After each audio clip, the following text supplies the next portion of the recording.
Don't know which way to go. Right to the left. Yeah, either way makes sense. You gotta know sometimes. Oh, I feel this way inside. For help when you need it, yes. Yeah, need you, yeah. Sometimes I get low. I wanna hear ya. Sometimes I get high. But my baby don't know. Oh, my baby don't mind. Oh, sometimes I feel blue, yeah. Sometimes I can cry. But my friends don't know. They'll be there all the time.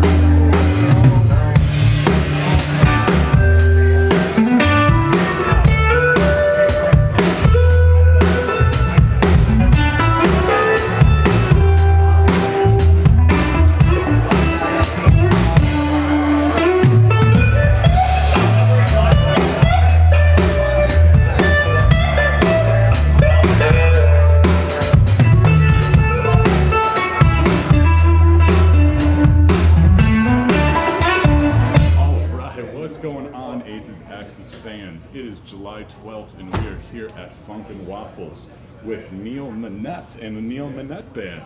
That's me. Yeah, that's right.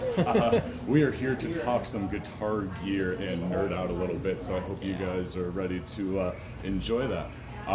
So Neil, I see on a lot of stuff you play Telecaster, you play Strat, you have a hollow body, you have an acoustic. A little bit of everything.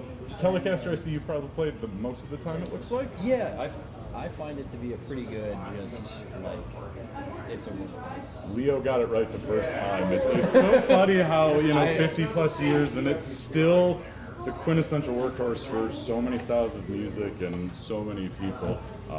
Yeah, I did, speaking of OG, I did change out the bridge to be, get this closer, just to have the individual saddles. Understandable for intonation and everything. Yeah, I was That's really how- struggling to get one string in tune, and the wonderful guitar tech that I take on my guitar, and Shane as well, the bass player, Dan DeShaw, would recommend. Be like, damn, the D string's intonated and the G string isn't. Right. And you tweak it, now the G string isn't the D. And it's just like, easy.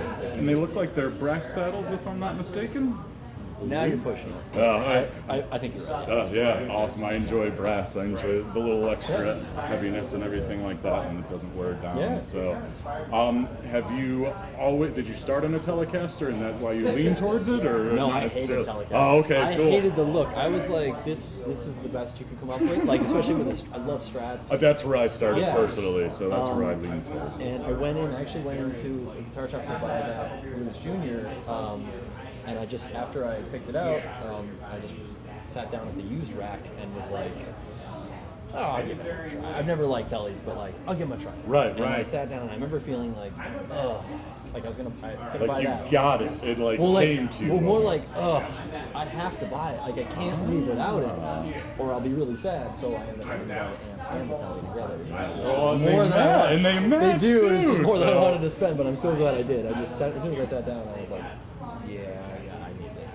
Do you know what particular model it is? American made? It's a Mexican. Mexican made? Awesome. Special edition, whatever that means. But nope, nothing. I think the pickups were changed. They sound a little nicer than other Tellys I've heard.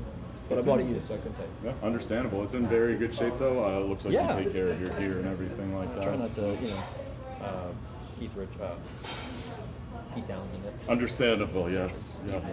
I enjoy your strap a whole lot. Is that a custom? I see lots of straps out there, and I don't think I've ever seen that one. This was a gift. Oh, awesome! I like that. Story time. This was a gift to me from a wonderful local guitar player, Morris Tarbell, who amazing player, played with Built for Comfort and Cold Shot with Tom Townsley and Todd Fitzsimmons back in the real blues era of Syracuse. And it was actually here on this stage several years ago when we did an album release show here for my very first album. Awesome. And he played for that show, and he brought this. He's like, congrats, kids. Oh, that's so cool. I love these And then stories. This after is what we do here. After I got the guitar and I put the strap on, he's like, "Man, that's a nice strap. we right. didn't ask for it back, but he was like, oh, that's a nice track. And it matches with the pickguard and everything like that. It I love totally it. matches And great, it's and, nice and and with the beefy. chrome accent and everything like that. I'm not a big buckle guy, but it works. It Yeah. works on this one. It So totally works. yeah. What kind of do you got? Standard tuning? Yeah, pretty. Yes, now I was a big tune it down and half step guy. Understandable. Stevie Ray Vaughan when I was younger. Right. Used to drive. Actually, just used to get me in trouble because I'd be like, "Yeah, I'm thinking I'm in the key of C. We're actually in Right. Yeah, we're in C shade," and he's like, "Okay." Right. And then you hit that first note. And, Yep. So for it's like a high ease, step. you kind of went back to standard. Yeah, I didn't. I do have my acoustic guitar in E flat. Namely, just I probably could go without it now, but I started doing that for just my vocals. Understandable. Just needing to bring things down just a little bit so I could really power those high notes. I'm a huge Alice in Chains fans and all their acoustic stuff, half step down and everything like that. So totally, I Yeah. love half step down on an acoustic and everything like that. And that one too, I just found it made the guitar resonate a little better. It just seemed to work with the wood and how. Particular string gauge that you always go with and string brand. Yeah. I won't bother getting them, but yeah, my electrics I pretty much. We'll get a use- picture. We'll get a picture. We'll get a picture. Put it in.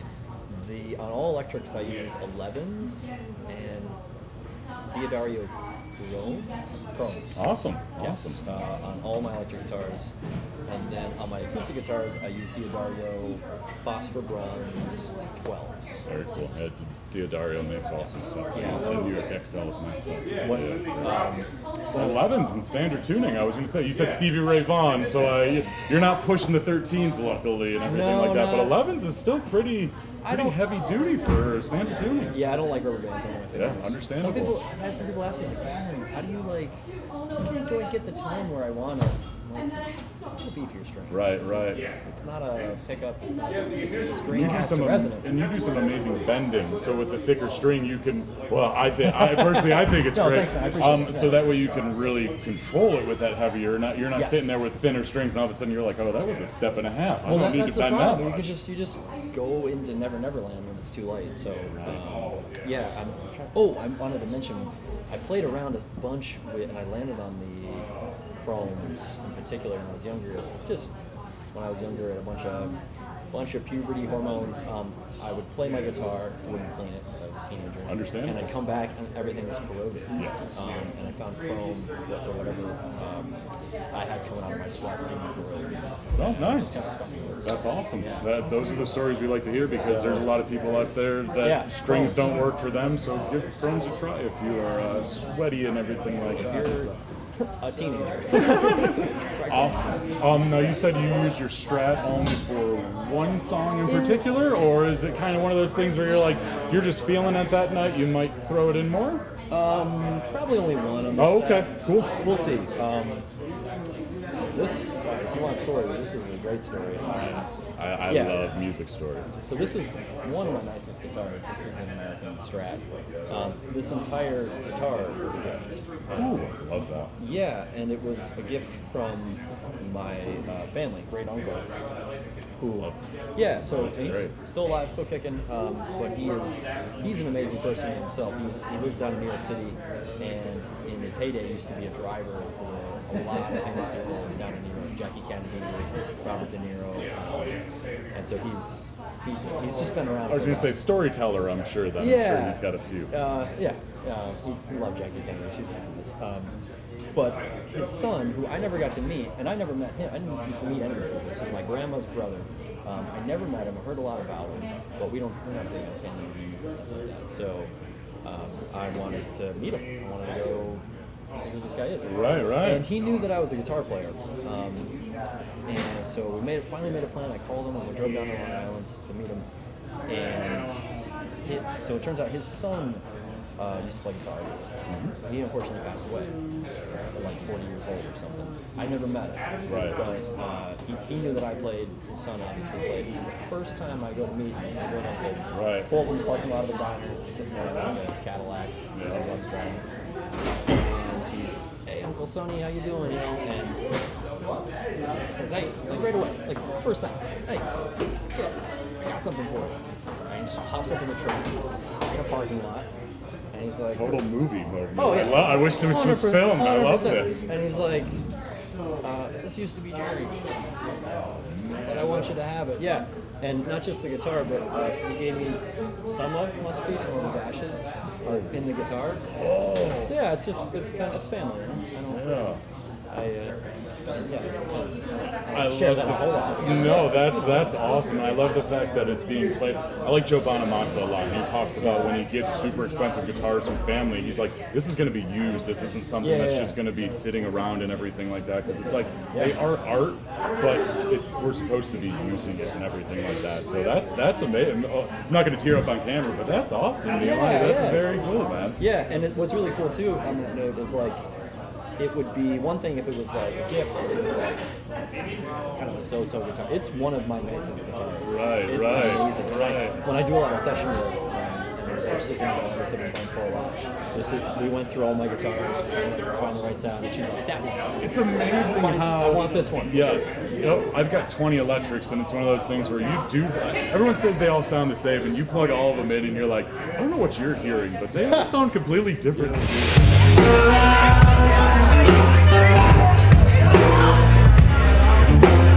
It's alright if I keep playing?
We really appreciate that story and everything like that. And then we also use it as a hollow body and uses it for one song, you said? In this set, yeah, it fits. There's a song I wrote called Utah, and definitely a couple things that inspired it. But one, I remember seeing Chris Stapleton on Austin City Limits when he first came out. I love Austin City Limits. It's such a cool show. And that was like Traveler had just come out, and they were just like becoming like Chris Stapleton. Right. I mean, he raised with him. He was always good. And he did a song on there. It was on. I think it's from A Room Volume 1, and it's called Second One to Metal. Okay. And he does it in this beautiful blonde, I think it's a Gibson 335. And I was like, man, I want to do something like that. And so I wrote something like that, and so I kind of want to play my guitar like that. So that's awesome. I I've love this, the inspiration. I mean, I've had this for a while. I've played it, for whole gigs, for a lot of blues stuff, but for what we're doing right now. During soundcheck, it sounded absolutely phenomenal. It sounded great. So it's I had Robin Ford's. I caught him after a show. Oh, nice! Look at that. So it's a little guitar. Very nice. There we go. That's awesome. I'm not a big fan of like big giant Bigsby's. No, signatures. Just, okay, understood. Like fucking behind a headstock, I was just saying, Bigsby's, I've tried to own guitars with them, and every time I go to restring it, I know there are tools and everything to make it easier. Every time I go to restring it, I give up. I'm a Floyd Rose guy, though, and I'm completely quick with that, and I know for some people that is the bane of their existence, so everybody's different. And last, but in no way, certainly not least, is this absolute beautiful Martin I don't know the model numbers. Okay, it's a D28. Oh, classic D28 then. Fantastic. You got some great choices, my friend, I must say. I might have a problem. No problems whatsoever. This was very, very new to me. I think it's a 2013 or 2011, so it's about a decade old. But I bought it 4 months ago. It's pretty So new. it's been worn in at this point, which is great, because I don't know if a lot of you know, but when you first buy an acoustic new, it's like a car. You really need to drive it for a while, or like a speaker, I guess, where you really need to push it for a while before it becomes what it's supposed to be. The glue loosens up, the top loosens, and everything like that. So 10 years old, someone's kind of put in some of the work for you, which is great. Yes, and what I learned, this was new to me, what the tech I mentioned, Dan Bashaw, what he told me, the reason they sound better with time is there's water naturally in the wood, and as they resonate, the membrane around the water breaks down, and the water can escape, and the wood dries out, and it can resonate better. Awesome. So that's part of the reason why they do better. The glue and all that stuff. Right. That's a big part of it. So I thought that was cool. That is great. And it looks like the person before you took real good care of Yeah. it and everything like that. So. Also, a family friend nice. knew I was looking. I spent like a year looking for the right acoustic. Acoustics are one of those things where you can't. Buying an electric, I bought them through Reverb, and I usually have, it's like you mess with them a little bit, but acoustic, it's hard. You can play 20 of the same ones, and they're all very different. So, at least in my opinion. I'll give a shout out. I don't think he wants to be shout out by name because he has so many guitars, but he, wonderful local musician, took some time for me, and he took the time to show me like 6 different D28s. That's great. Like he was like, here's the 1950s with Brazilian rosewood. Here's one from the 70s with Indian rosewood. Just so you can hear the tone differences. Yeah. So I can hear the tone yeah, difference. Sure. Yeah. And we went through Gibsons, we went through Taylors and Martins, and because he originally was like, I think we want a D20. That's what you want. Right. And sure enough, so he wasn't selling anything. He just helped me kind of narrow in what I want, set me on a course, and then even a couple weeks later, a family friend was like, I got a D20 I don't really play much. Life works that way sometimes when you throw it out there in the universe and you're like, I kind of want this. Sometimes the gear gods are looking out for us. So always wish for the gear that you're looking for. Yeah, I feel very lucky to kind of stumbled across the gear that I'm able to use. Yes. So all those guitars going into a pedal board, which is considered more of a utility board, one of the new Diodario Expanda boards and everything like that. Using tuners, one for the acoustic and one for the electric, Boss TU3, which is tried and true. Radial stuff, is that so you can use both amps at once, separate, and all of that, So we've fun stuff? got a couple things. I don't know if we got. I apologize, I kind of jumped right in. No, you're good. So. It is a radial ABY. Did you get pictures? Or Yes, you and wanna I'll get Okay. some more pictures, and we'll zoom in and everything. Yeah, I'll talk to the cameraman. So what we've got, what I've got is, like you said, I've got two different instrument cables going to one instrument cable to a tuner for the acoustic, one to the electrics, and I have these custom made by a company in Connecticut called Redco. They make great stuff. Oh, awesome. This is these black and gold neutral connectors with Minet cable. I think I can hear it. Megami stuff is fantastic. I use it too. I've had the reps come and they did the whole dirty noise thing, and I was sold instantly. So I guess whether it's Kool-Aid or not, I don't think it is, but I drink it also. So cheers. So that goes into the tuners, and then so it goes for my acoustic signal is very simple. It goes into the tuner pedal and then straight into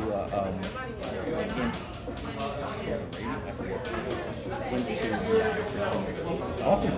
And then that goes right into the board. When you're having a great acoustic, you kind of don't really need much else. You kind of just want it to sound like how it sounds. So I'm with you. I've heard people talk about wanting these preamp pedals with passive pickups or just notch filters. That's what I got to say. Yeah, right. You want to produce the sound of the guitar and let it be. Exactly. So that's pretty simple. The electric signal is pretty simple as well, but it's got a few pedals. So it goes to a tuner, to a volume pedal, which I don't use much, but it's there. A Crybaby wah. Is it just the classic, the GCB95, just a normal Crybaby? Don't know. It actually kind of wore off on the back, but it was also a gift from my uncle when he gave me the guitar. No, that's So great. also That's my great. cousin, so. Right, that's fantastic. Yeah, so from there, then it goes into this Radio Big Shot ABY, because I have two different amps. I've got a Fender Pro Reverb, 2001, I don't know, way the old way, and a Fender Blue Junior 3. So some of the pedals. Right. So usually both amps are running all together. I don't turn them on. Awesome.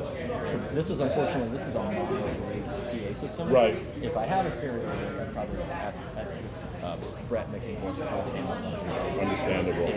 It'd be mono tonight. Right. So out of the ABY, the A channel, which goes to the Pro Reverb, I do send through a Big Muff. Awesome. Big Muff Pi, electro-harmonics. A friend turned me onto that when I was young. I was super into black keys. Very cool. And uses those, and I was like, yeah, man, I'll buy one of those. Right, and the Pro Reverb is very, very loud, so you're able to use that muff because you've got such a clean tone. Whereas Blues Junior is usually a little bit more dirty already, so great choice with that. So. And then out of the B channel, it just goes straight to the Blues Junior. Awesome. Now, what's happening here, and also there's a foot switch that I have just for the Pro Reverb. The driven channel is always, for me, pretty much always engaged. The clean channel sounds great. It just doesn't work for this, what I'm doing right tonight. Right. The tremolo circuit doesn't work. Without the foot switch plugged in, how it was made. Right. It's freaking dumb. Understandable. And then reverb control if I need it, but I don't. Pretty much those are always on. So, this is where it gets cool. You want to know that. Yes, no, nerd away. So, out of the ABY, like I said, goes to the big one. The A channel, underneath the pedal board, and I don't know if you got pictures of these. I'll get pictures after. There are the radial SDI pairs, which convert. They're DI boxes, but they have I believe a buffer or a diode in them, so it prevents any back signal flow. But basically, it turns the instrument TS signal into a balanced TS. Can run an XLR signal. Oh, okay. Which is super helpful if I'm playing, even here, but especially on a bigger stage. Yeah, you guys do some very big venues. I see a lot of outdoor stuff and everything. Yeah, like that, so. And so I don't have to have my amps close to me because I don't want to run this through cable more than 15 feet. Right. You start picking up a lot of noise. So thankfully, I have the signal going to the amps running over XLR. Oh, that's fantastic. Yeah. XLR, I hear you can use like 40, 50 feet, and they're like, yeah, there's no degradation. I don't know if it's that much, but 300. oh, jeez, yeah. That, Hey, I need to check my. but either way, a lot longer without sound degradation. So there's those two yellow SDI boxes for the A and the B signal, and then behind me. I had noticed the ones back there, so They just convert that from XLR to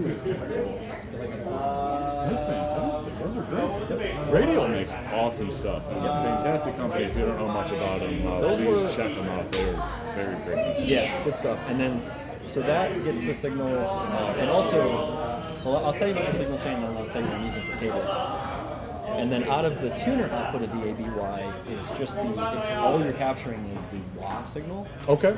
I send that right to the board for recording. Because sometimes I want to tweak the song. And if we're going to mix a multi-track from a show, Right. I want to be able to do a little post-processing of it. That's Do awesome. some amp simulation. I've done that before. And That's fantastic. so I have the option. Or so if you have the option, why not? Like, Yeah, shoot. Shane's like, man, you got so many inputs, but I'm like, man, I want it. Right. Yeah, no. So yeah, that's it. So there's really 4 guitar signals going to the board. That's fantastic. So well, mic 1, mic 2, the electric DI, the acoustic DI. Right. So you have a lot of control and actually post-production also. So like you're saying, for doing videos and everything like that. So in this day and age, Fortunately, that's content is right, exactly. it's the name of So the game. So, but what's really cool, when I built, trying to get the best visible back here, but I built 2 custom 8, and this was, I won't do it again, I did it once and I learned how to do it. I built 2 custom 8-channel snakes, XLR snakes. Took 1 snake to go between the pedal board and the amps, so carrying all of those 4 electric guitar signals, carrying the mic, so you can see the microphone cable is plugged into 1 channel of the snake. Yep. The wedge is plugged into 1 channel of the snake, and then these 2 foot switches.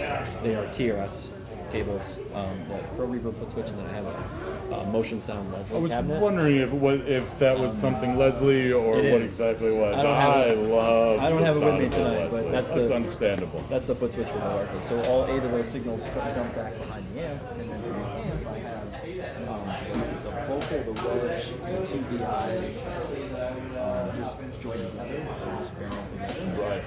And in the second snake that goes from the world, this is part of the snake. The tails are to plug right into the mics. That's awesome. Yeah, and I'm tired of wrangling. I was just saying, how long? I'm guessing this was not a first time it just worked. How long have you been going through this setup? How long have you been like, okay, let's kind of try something new and everything like that? Has it been? It's been, I built a pedal board.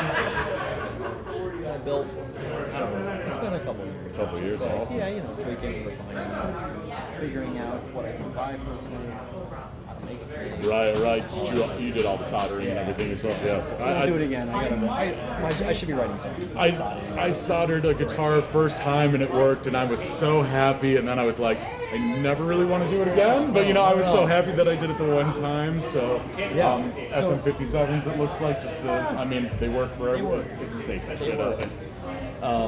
So Kind of like the Boss pedals, where it's one of those things where it's like there's a reason why everybody uses them. Yeah. If it works, it works. So. I'm actually the on-off circuit on the tuners. Well, Not your favorite? yeah, I might try something. Okay. Just I get a little noise sometimes. Okay. A little. Right. Could be just something that those, I don't know, those specific to me. But I have to give a huge shout out to the bass player in the band, Shane Patterson.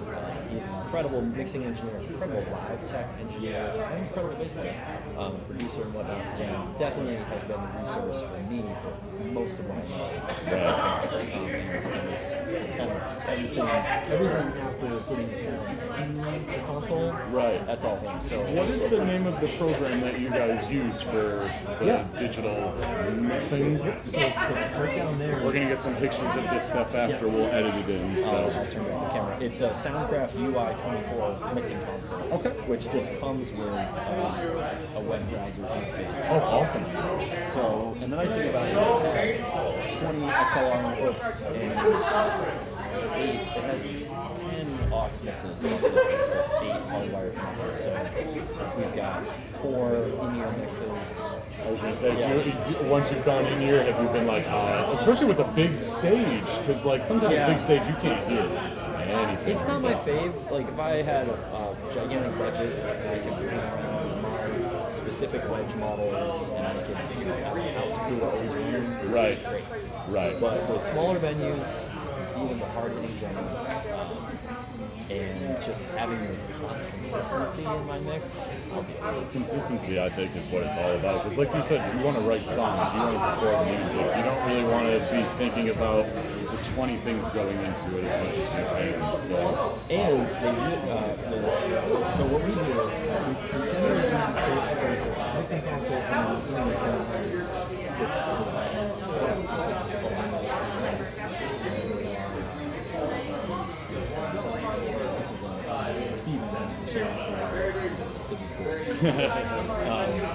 so those we generally travel with these outside and really saved our butt sometimes because we were doing one festival one time with a headliner. It took a long time to sound check, and we really didn't get a sound check. We were the first up in the day, and all we did was we had a mix, short file saved, mixes are set. Right. We showed up and we set the stage. We just plugged their analog split into the console. Boom. Our ears were set for the issue. That's So awesome. we didn't get a sound. That like the first song was our sound. Right. That's rock and roll for you folks. Sometimes, it might look like it's all smooth, but for the musicians, it's really probably not most of the time. So that was sometimes it's a little more set up. You might say, man, why do you have like overheads? You don't really need overheads in the thing. Yeah, no, you're right. But like, you know what? That's how we run the show. Right. I hear the same thing in my ears. And if you hear it better, you're going to play your craft better. That's one of those things where I've always said, where people are like, do you really need 6 guitars? It's like, well, yeah, because I'm going to have more fun. And if I'm having more fun, the whole audience is. And I think it's kind of a community event and everything like that. So, is there anything else you wanted to add, Neil, while the camera is yours?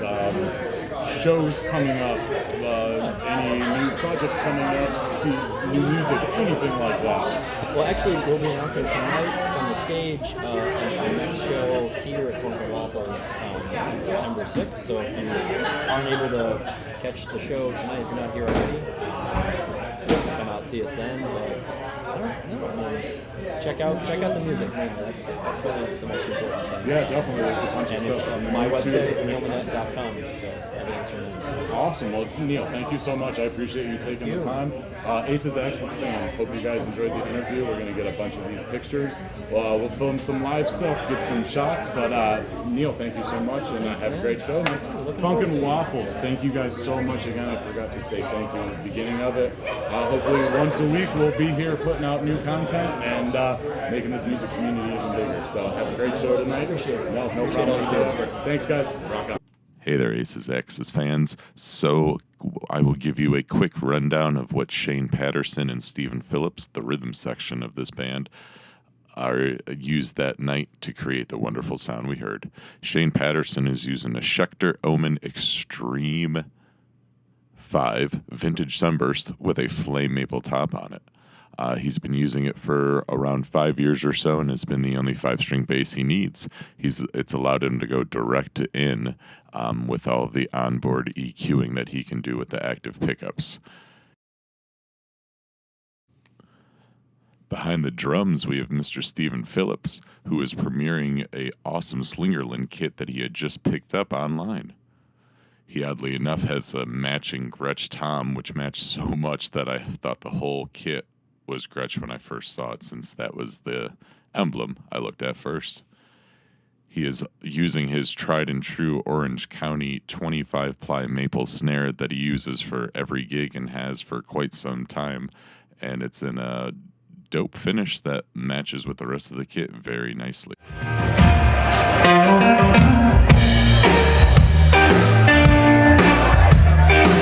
Funkin' Waffles, are you with me? You thinking about a world we can make a little better out there? You can help us out in about 1 second. Let's sing it along.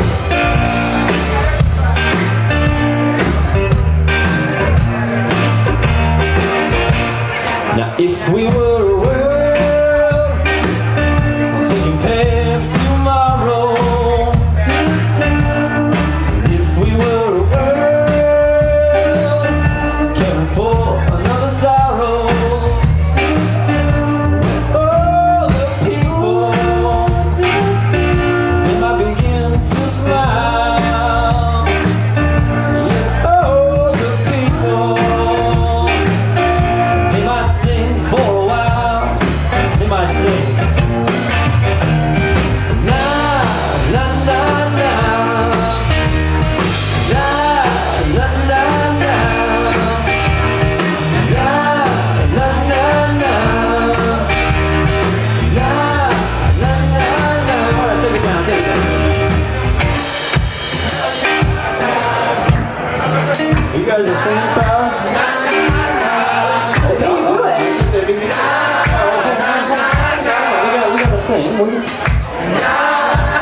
Alright guys, I want to hear you sing the melody.